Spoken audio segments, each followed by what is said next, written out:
बालों के काले कारोबार करने वाले की खबर करने गए पत्रकार से बर्बरता। नमस्कार, आप देख रहे हैं भारत मीडिया।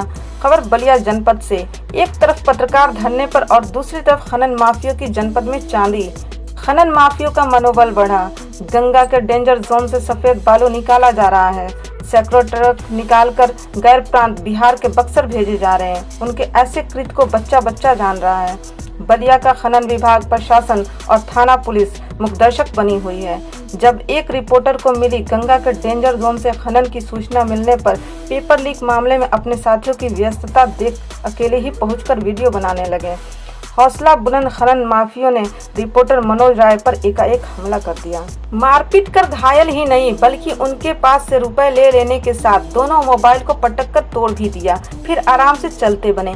किसी तरह मनोज राय अपने एक पत्रकार साथी को सूचना देने के अलावे अपने ऊपर हुए हमले की सूचना नरही थाने को देकर पुनः घटना स्थल पर अपने अन्य साथियों के साथ पहुंचे।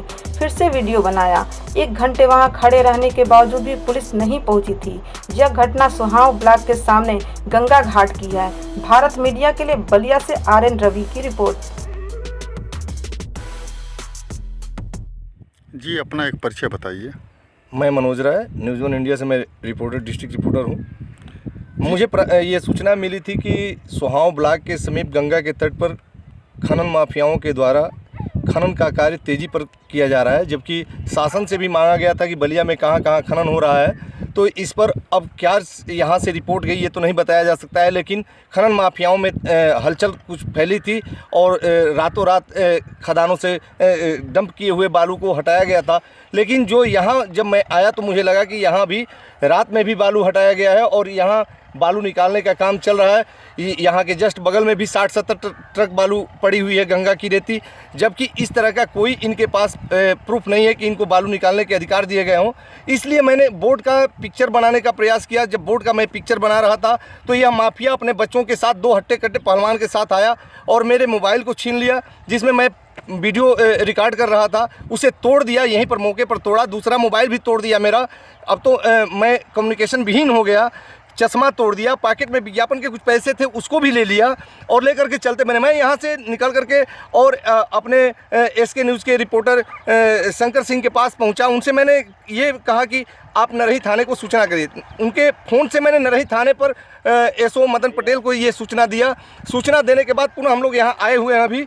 अभी हमारे देखा जा सकता है कि मौके पर मेरे कैमरे का ऊपरी सतह जो है मौके पर अभी पड़ा है, लेकिन बाकी सामान उसके यंत्र को उठा ले गए हैं लोग, अपने साथ ले गए हैं। लेकिन अब तक लगभग 1 घंटे हो गए, कोई पुलिस का जवान यहाँ आने की हिमाकत नहीं कर रहा है। कारण कि इसमें कहीं ना कहीं प्रशासन की संलिप्तता है।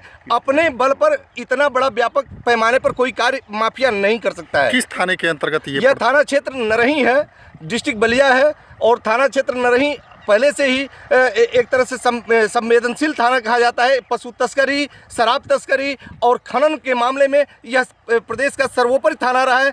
बहुत पहले से रिकॉर्डेड थाना है यह और बैरिया। और यहाँ की स्थिति जो आपको मैं बता रहा हूँ, ऑन द स्पॉट यह स्थिति है, जो स्थिति आप भी देख सकते हैं कि बाकायदे बोर्ड लगाया है। इस बोर्ड का पैमाना है कि गंगा की नदी का अगर बालू किसी काश्तकार के खेत में पड़ जाता है तो उसको वह साफ कर सकता है, इतना ही अधिकार है। न कि गंगा में खनन करने का किसी को अधिकार है। यह सुरक्षित क्षेत्र है, गंगा में किसी तरह का खनन नहीं किया जा सकता है। आखिर वह किसने दे दिया इनको बोर्ड लगाने के लिए कि बाकायदे बोर्ड लगा करके और यहाँ पर खदान बना दें और यहाँ से ट्रकें लद करके अन्य जनपदों को जाती रहें।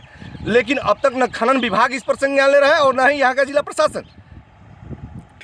खबरों से जुड़ने के लिए भारत मीडिया को सब्सक्राइब करें, वीडियो को लाइक शेयर करते रहें, नोटिफिकेशन के लिए बेल आइकन को दबा लें।